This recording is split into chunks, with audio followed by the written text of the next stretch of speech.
안녕하세요. 전국에서 오시느라고 애쓰셨습니다. 이번에는 아마 아침부터 학교를 개방해서 소그룹씩 이렇게 오시는 순서대로 우리 선생님들이 여러분들을 소개하고 있는 것으로 그렇게 알고 있습니다. 아마 코로나 바이러스로 인해서 가능하면 접촉 밀도를 줄여보기 위해서 아마 그런 방식으로 하고 계시는데 참 잘하신 것 같고요. 그래서 과거처럼 일시에 한꺼번에 다 모여서 정보를 드리고 하던 이런 방식에서 다소 조금 다른 방식이지만은 오늘 이와 같은 과정을 통해서 학교에 대해서 충분히 잘 이해하시고 돌아갈 수 있는 시간이 되었으면 좋겠습니다. 사실 이미 저는 다양한 방식으로 학교 설립의 의미라든가 또 학교 설립의 그 운영 방향 이런 부분들이 인터넷을 통해서 또 다양한 과정을 통해서 많이 노출되어 있기 때문에 관심 있는 분들은 이미 이제 저의 강의라든가 이런 것들을 다 듣고 오셨으리라고 생각을 해요. 그렇지만 오늘 설립 이사장으로서 현장에서 직접 여러분들에게 저의 생각과 비전을 나누고 또 학교의 방향성을 나눈다는 것은 굉장히 중요한 의미를 갖는다, 그렇게 볼 수가 있습니다.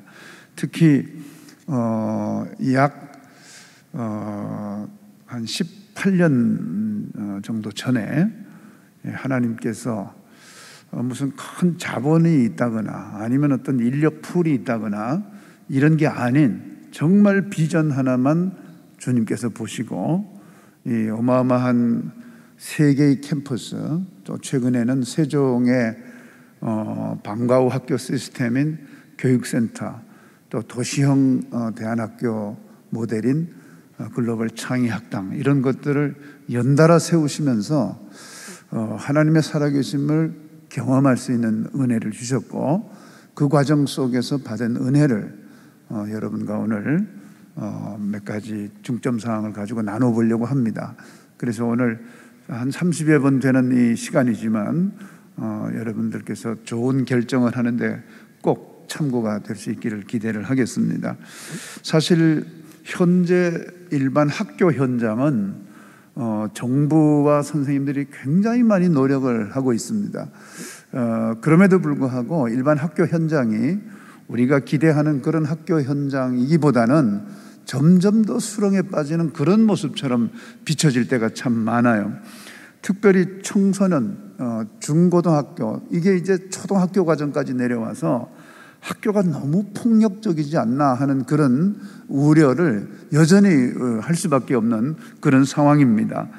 그래서 그 헤드라인들을 보면 말이죠, 다 우리가 걱정할 수밖에 없는 학교에 대한 그 언론의 그 보도들이 사실 수면 위에 드러난 것들만 보도가 되겠지만 그런 것들을 보더라도 너무 이제 걱정을 할 수밖에 없는 그런 상황입니다.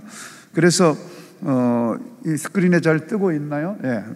이런 제목들만 보더라도 너무 걱정이 될 정도예요. 그리고 2019년 학교폭력 실태조사 결과를 보니까 이제는 초등학생이 오히려 중고등학교보다 발생 빈도가 훨씬 높은 걸 보게 돼요. 그러니까 점점점 저연령화되면서 학교가 우리가 더 많은 걱정을 해야 되는 이런 상황으로 가고 있다는 거죠.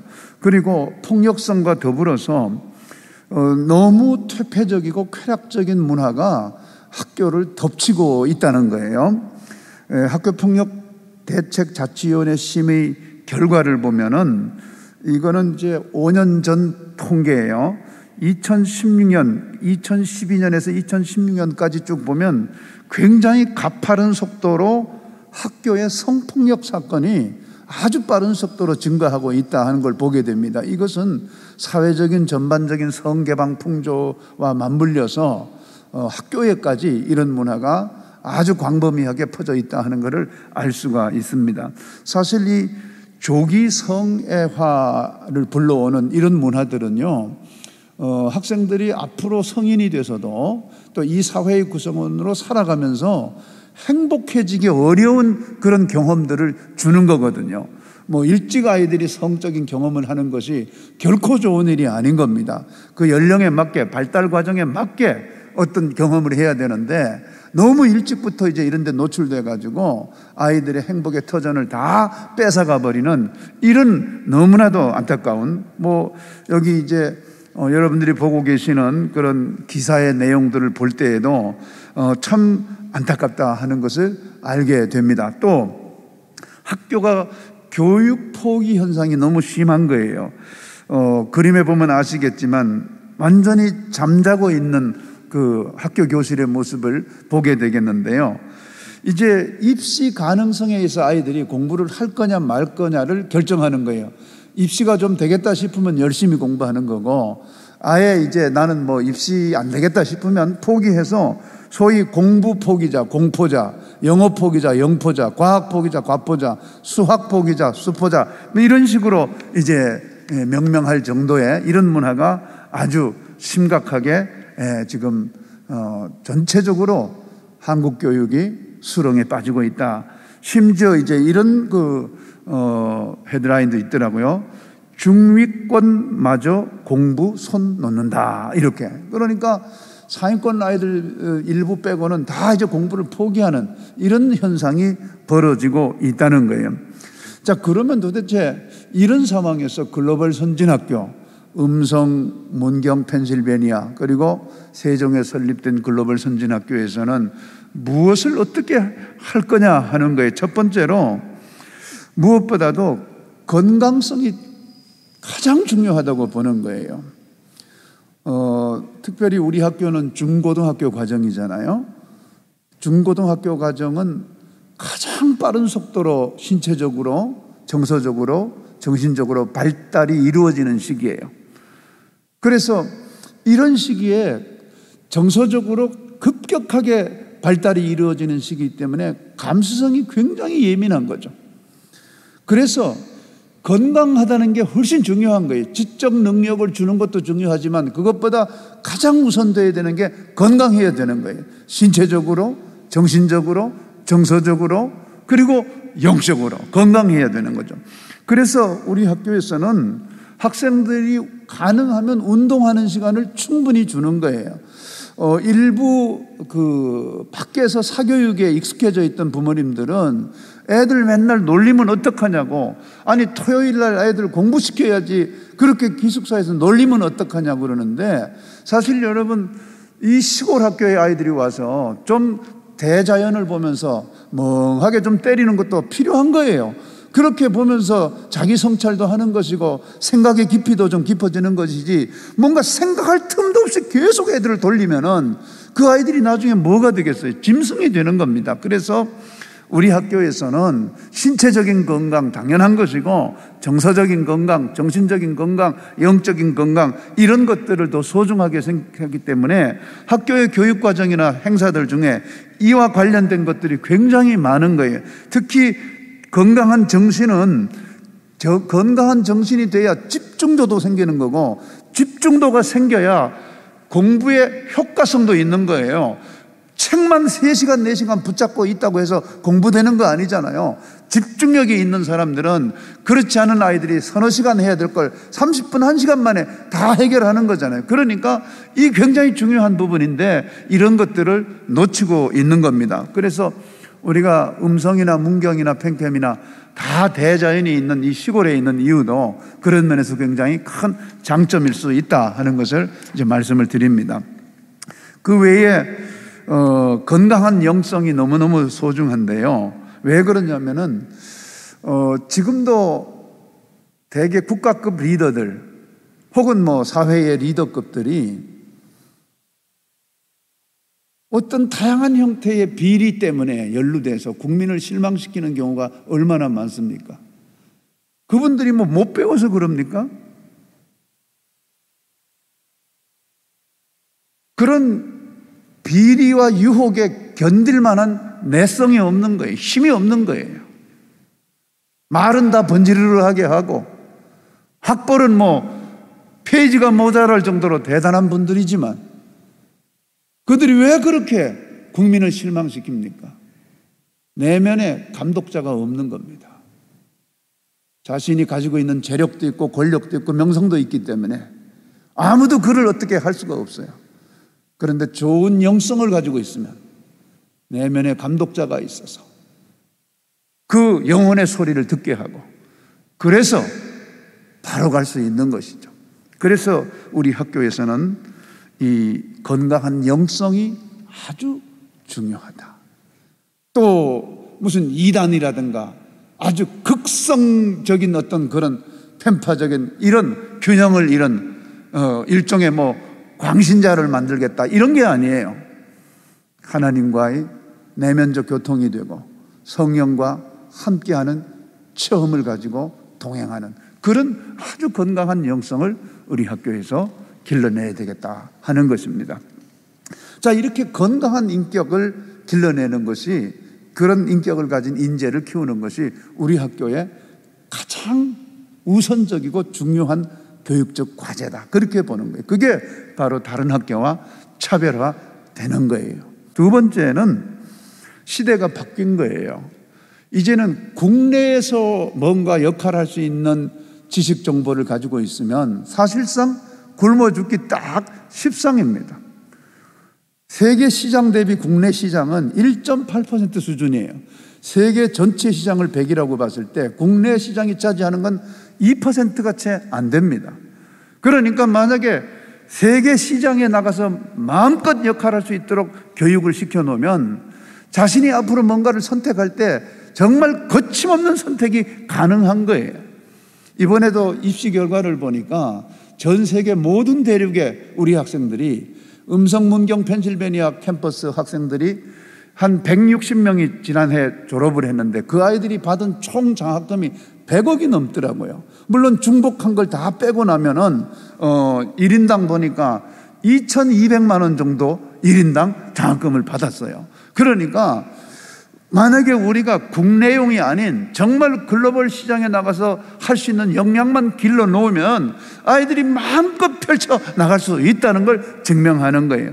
그래서 글로벌 시대가 요구하는 그 인재 역량을 충분히는 못 주더라도 최소한의 글로벌 시대가 요구하는 인재 역량을 주는 교육을 해야 된다는 거죠. 그게 무엇입니까? 많은 것 중에 어린 시절에 반드시 갖춰야 될 게 언어 역량이에요. 물론 나중에 성인이 돼서 언어를 충분히 익힐 수도 있지만 가장 적합하고 효과적인 그 시기가 바로 이 시기이기 때문에 이때 언어 역량을 충분히 주어야 되는 거죠. 그래서 영어라든가 제2, 제3의 외국어를 충분히 접할 수 있도록, 또 정복할 수 있도록 학교가 노력을 하는 겁니다. 그리고 자기 분야의 전문성인데요, 지금은 옛날처럼 한 우물만 팔아 이런 시대가 아닙니다. 이제는 다양한 영역의 지식 체계와 경험적인 체계들을 융합시키는 능력이 너무나 중요해요. 그래서 이제는 한 개만 아는 인재는 인재라고 할 수가 없습니다. 우리 학교에서는 스팀 융합 교육이라고 하는 이거를 이제는 전 세계적으로 가장 앞선 학교가 됐어요. 앞으로 더 강조해서 다양한 영역의 지식 체계들을 통합하고 융합시키는 능력을 갖는 그런 인재로 채워갈 겁니다. 아마 이따가 더 자세하게 학교에서 설명할 기회가 있으리라고 봅니다. 그리고 리더십이에요. 리더십은 전에는 이끄는 능력이라고 그랬는데 지금은 아니에요. 함께 모으는 능력입니다. 함께 각각 구성원들의 영향을 극대화시키면서 모을 수 있는 그런 능력을 이제는 리더십이라고 그래요. 그래서 리더십의 가장 큰 핵심적인 가치를 소통이라고 하잖아요. 소통이라는 게 사운드에 대한 인식을 말하는 게 아니에요. 본인 내면에 있는 의지, 비전 이런 걸 충분히 공감시킬 수 있는 능력 아니겠습니까? 그래서 우리 학교가 가능하면 토론을 자꾸 시키는 거예요. 가능하면 혼자 하는 것보다는 여럿이 하는 걸 시키는 거예요. 벌써 3, 4년 전 얘기죠. 문경에서 수학 경시대회에 나갔어요. 사실 경시대회 가면 우리 학교는 듣보잡이에요. 왜냐하면 유명한 학교가 아니잖아요.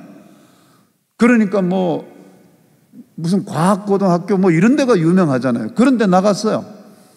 그런데 개인전에서는 우리 학생들 중에 입상한 아이들이 없는데 단체전에서 1등을 해버렸어요. 이게 우리의 힘이에요. 앞으로는 같이 다 함께 잘하는 사람이 진정한 리더가 된다는 거예요. 그게 우리 학교예요. 그래서 여기 우리 학교에 오시면은 부모님들도 아이들도 혼자 뭐 어떻게 잘나고 이런 거 추구하면 안 돼요. 다 같이 함께 간다 하는 이런 생각을 해야 되고, 그것이 우리 아이들에겐 진정한 리더십이 된다 하는 것을 우리는 알고 있습니다. 그리고 전 세계를 상대로 아이들이 역할을 해야 되기 때문에 글로벌 에티켓을 굉장히 중요하게 생각하죠. 여기에 지금 코로나 때문에 잘 못하지만 코로나 전에는 정말 이 작은 시골 학교에서 이렇게 많은 국제 행사가 있나 싶을 정도로 여기에 외국 학생들, 외국인들이 늘 출입하면서 여러 가지 다양한 그런 행사들을 했어요. 그것은 어려서부터 아이들이 이론적으로 국제적인 글로벌 매너가 아니라 아예 경험에 의해서 몸에 익히는 그런 글로벌 에티켓을 주고자 했던 이유입니다. 그리고 학교는 지난 20년 동안 어떻게 하면 생득적 언어가 아닌, 태어날 때부터 본인이 가지고 있는 언어가 영어가 아니잖아요. 그 언어가 아닌 외국어를 어떻게 잘 배울 수 있을까 할까 너무너무 많은 고민을 하고 시행착오를 하면서 여기까지 이르렀습니다. 지금도 정말 우리가 기대하는 만큼 영어를 혹은 다른 언어를 충분히 잘하게 하는 게 늘 어려운 과제 중에 하나입니다. 저희 학교는 마침 하나님의 은혜로 2014년부터 시작해서 미국에 있는 좋은 캠퍼스를 확보하게 되었어요. 그래서 하나님께서 미국 캠퍼스를 주신 이유는 이렇게 우리나라에서 언어를 습득하는 데 어느 정도 한계를 가지니까 그 캠퍼스를 통해서 언어를 습득하는 데 더 충분한 기회를 주신 것이다, 그렇게 생각하고 저희들이 이제 그레이스 프로그램이라고 하는 그 프로그램을 통해서 아이들에게 집중적인 영어 훈련을 시키고 있는데요. 여러분 알다시피 미국의 스탠포드 대학에서 어느 연령대에 외국어를 공부를 시켜야 가장 빠르고 가장 효과적으로 습득할 수 있는가 하는 그런 연구를 했습니다. 모집단을 230만 명 모집단을 대상으로 했으니까 제대로 된 연구라고 봐야 되겠죠. 그런데 연구 결과 언어를 제2, 제3의 언어를 잘 습득할 수 있는 시기가 따로 있다는 것을 발견하게 됩니다. 그것을 우리가 결정적 시기라고 그러죠. critical period. 그러니까 결정적 시기가 있다. 남의 나라 언어를 제대로 익히려면. 그게 무엇이냐 하면은 그 연구에서는 15세 전후로 구별을 하는데요. 15세 전에 제2의 언어를 접한 사람과 그렇지 않는 사람은 엄청나게 차이가 나더라는 거예요. 그리고 15세 이전에서도 가장 핵심적인 연령이 몇 살이냐면 만 12세예요. 만 12세가 가장 절정인 거예요. 그때 남의 나라 언어를 익힐 때 가장 효과적이라는. 그러니까 그게 우리나라로 치면은 초등학교 6학년 아니면 중1이에요. 근데 우리 학교는 중1부터 시작하잖아요. 그래서 이제 저희들이 여러 시행착오를 겪은 끝에 내년부터는 아예 중1 때 입학하면 우리 학교에서 기초 기반 교육을 한두 달 바짝 시켜가지고 중1 때 1년 동안 미국 캠퍼스에 갔다 오도록, 그렇게 하면 확실히 이제 영어를 손에 쥐어주게 된다. 그 영어를 그렇게 확실히 손에 쥐어줘야 되는 이유가 뭐냐면, 그래야 얘네들이 인잉글리시로 클래스를 하기 때문에 그 중학교, 고등학교 과정을 거치면서 충분히 습득이 가능한 거예요. 그러면 그걸로 인해서 입시 결과도 훨씬 또 좋게 나오게 되어 있는 것이죠. 이런 선순환적 상황을 만들기 위해서 이제 그렇게 하고 있는데요. 여러분 도표를 보면 이제 알 수가 있을 거예요. 그리고 저희가 작년에 7학년 2학기부터 8학년 1학기까지 1년 동안 미국에 다녀온 아이들의 듣기 평가를 해보니까 오히려 9학년보다도 점수가 더 높아요. 아주 높은. 그리고 고득점자 비율도, 그러니까 고득점자라 하면은 19점, 20점, 그러니까 20점 만점에 19점, 20점짜리 비율이 8학년 1년 다녀온 아이들이 월등하게 높은 거예요. 이제 그런 것들을 보면서 확실히 효과가 있구나. 그리고 우리가 미국 캠퍼스에서도 이런 일종의 시행착오들을 가지고 경험한 경험치를 최대한 반영해서 더 효과적으로 아이들이 짧은 기간 안에 영어를 빨리 익힐 수 있도록 그렇게 저희들이 준비를 하고 있습니다. 자료에 보면은 미국 펜실베니아 캠퍼스가 2015년에 개교했는데 나중에 시간이 되면은 따로 이제 여러분이 입학을 하게 되면 저하고 또 굉장히 진한 시간을 갖거든요. 그때 아주 자세한 간증은 그때 해드리도록 합니다. 너무 드라마틱한 그런 상황을 통해서 하나님이 펜실베니아 캠퍼스를 우리에게 주셨습니다. 이따가 다시 학교에서 충분히 설명하겠지만은 이런 어떤 학교의 건강성, 기초 기반 이런 걸 더 확고하게 하기 위해서 학교는 전교생을 태권도를 시킨다든지 또 스포츠를 시킨다든지 또 강한 영적인 어떤 활동을 시킨다든지 이런 활동을 계속하고 있습니다. 또 다양한 국제교류 행사도 사진 자료를 보시면 알겠지만은 참 많은 글로벌 애카데믹 올림피아드라든가 글로벌 유스 포럼, 국제자원봉사, 국제경시대회 나간다든가 글로컬 프로젝트라든가 이런 아주 다양한 국제적인 행사를 하고 있다는 것을 말씀드리고요. 지금 스팀 융합교육은 이제 작년부터 우리 학교를 졸업하려면 융합형 스팀 논문을 쓰도록 했어요. 작년은 시행 초기였기 때문에 영어로 논문을 쓰지 않아도 통과를 시켰지만 이제 올해부터는 모든 논문을 영어로 쓰게 해서 아이들이 그 논문 하나만 보면 어느 대학에서든지 이 학생의 실력을 알아볼 수 있도록 이제 그렇게 할 생각입니다. 그 외에도 학교는 주니어 밀리터리 아카데미라고 그래서 사관 학교에 진출할 아이들을 위한 프로그램이라든가 또 6차 산업형의 농생명 과학적으로 스마트팜, 지금 유럽 같은 경우에 특히 네덜란드는 일반 제너럴한 팜의 수익보다 이런 스마트팜을 통해서 얻는 수익이 18배 정도 된다고 그래요. 그래서 앞으로는 아마 흰 가운을 입고 농사하는 이런 새로운 미래형 이 농생명 과학도 대세를 이루는 그런 시기가 이미 성큼 다가왔기 때문에 문경 캠퍼스는 캠퍼스 안에 아예 스마트팜이 있어가지고 그쪽으로 갈 아이들도 우리가 적극적으로 양성을 할 생각입니다.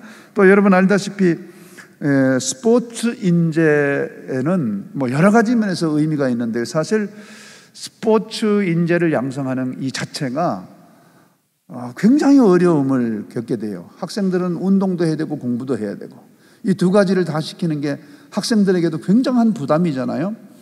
그런데 이번에 보니까 스포츠부 출신 아이들이 명문대학 간 아이들도 있더라고요.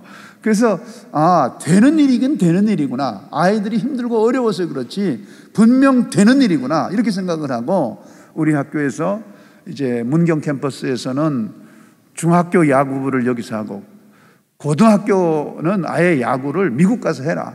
지금 미국 캠퍼스에 있는 야구부의 말하자면 이제 코칭 스태프들이 6명이나 되는데요. 이 중에 2명은 소위 말하는 메이저리그 출신이에요. 그러니까 이런 야구부가 없는 거죠. 또 중학교는 지금 우리 축구부가 여기에 있고 또 고등부도 축구부가 여기 있잖아요. 그러니까 축구 인재를 지금 우리가 보유하고 있는 우리 감독님들, 코치님들 보면 어떻게 이렇게 국내 최고 수준의 감독들이 여기 와서 이렇게 헌신하나 할 정도로 그렇게 귀한 분들이 와서 하고 있어요. 거기다가 이번에 여러분 소문 들었겠지만 레알 마드리드하고 독점 계약을 해가지고 이제 앞으로 우리 한국에 유일하게 레알 마드리드가 축구 학교를 하는 게 우리 학교입니다. 이 문경 캠퍼스입니다. 그래서 앞으로 아마 우리 학교를 통해서 손흥민 제2, 제3, 제4의 그런 유명한 아주 유능한 선수들이 배출될 걸로 그렇게 기대를 하고 있습니다. 그리고 인간관계라고 하는 것은 이론 시험으로 되는 게 아니잖아요. 이론을 배워서 인간관계를 잘하면 얼마나 좋겠어요. 인간관계는 체득입니다. 체득. 그래서 기숙사에서 학생들이 사실 자기 집에 있으면은 대개 뭐 자기 방 따로 혼자 쓰고 또 부모님들이 얼마나 이렇게 귀하게 여깁니까?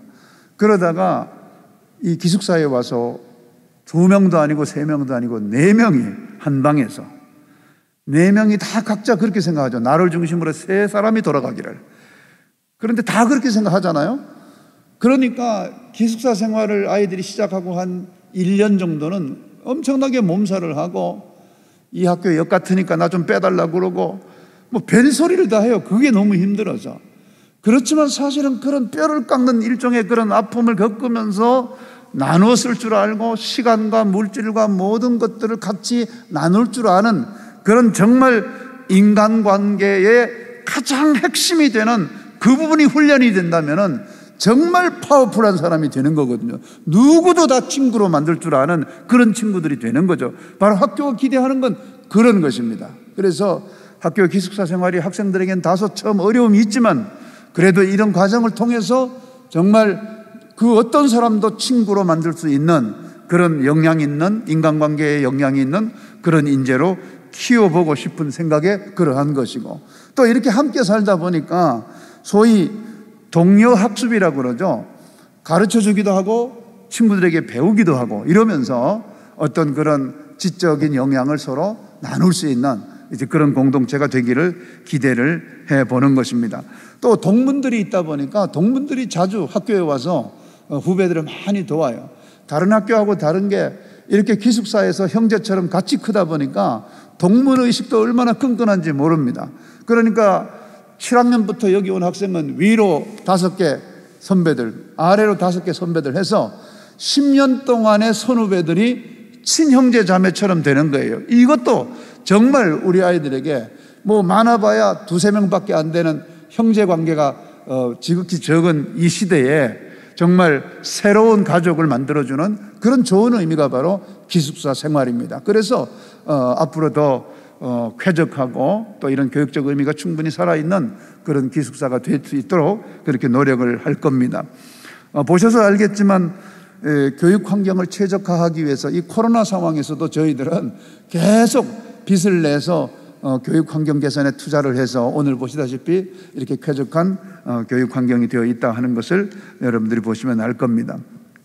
또 우리 학교는 무슨 국가가 세운 학교도 아니고 재벌이 세운 학교도 아니기 때문에 이 학부모와 학교 경영자, 학교 운영자들이 뭐 갑을 관계도 아니고 소비자와 무슨 뭐 그런 관계도 아니에요. 함께 하는 거예요. 그래서 저는 스스로 아이들의 큰아버지다.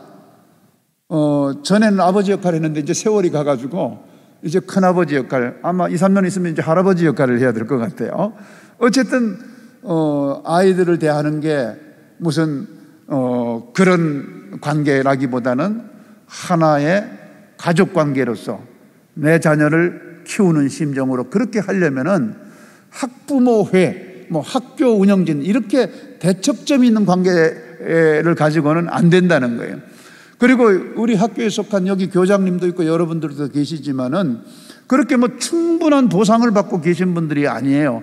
다 나름 헌신해서 이 다음 세대를 정말 올바로 키우겠다는 사명감을 가지고 오신 분들이기 때문에 학교 안에 스쿨 패밀리라든가 이런 여러 가지 사랑을 나누고 정을 나누는 그런 제도들이 많이 있습니다. 그래서 학부모도 교육 동반자로서 동역자로서 함께 자녀를 키우겠다 하는 이런 마음으로 우리 학교는 계속해서 지금까지 운영해왔고 앞으로도 그렇게 될 것입니다. 사진 자료에는 학부모님들하고의 그런 어떤 관계들을 설정해가는 좋은 행사들에 대한 자료 사진이 이제 여러분들에게 제시가 되었을 겁니다. 말씀을 좀 정리하겠습니다. 오늘 여느 때와는 달리 뭐 충분한 학부모님들이 이 자리에 와 있지는 않지만 코로나라고 해서 교육이 위축돼서는 안 된다고 보는 거예요. 도리어 지금 작년 올해 경우를 보니까 이 학교 내부를 청정지역으로 만들어 놓고 딱 차단을 하니까 학교가 제일 안전한 곳이에요. 그리고 오히려 다른 학교와는 달리 다른 학교는 교육 성취도가 떨어져가지고 양극화가 됐다 뭐다 막 걱정을 하는데, 우리 학교는 오히려 이 코로나가 되면서 아이들이 한 달에 한 번 가는 외출 외박을 제대로 못 가다 보니까 더 공부를 많이 하는 것 같아요.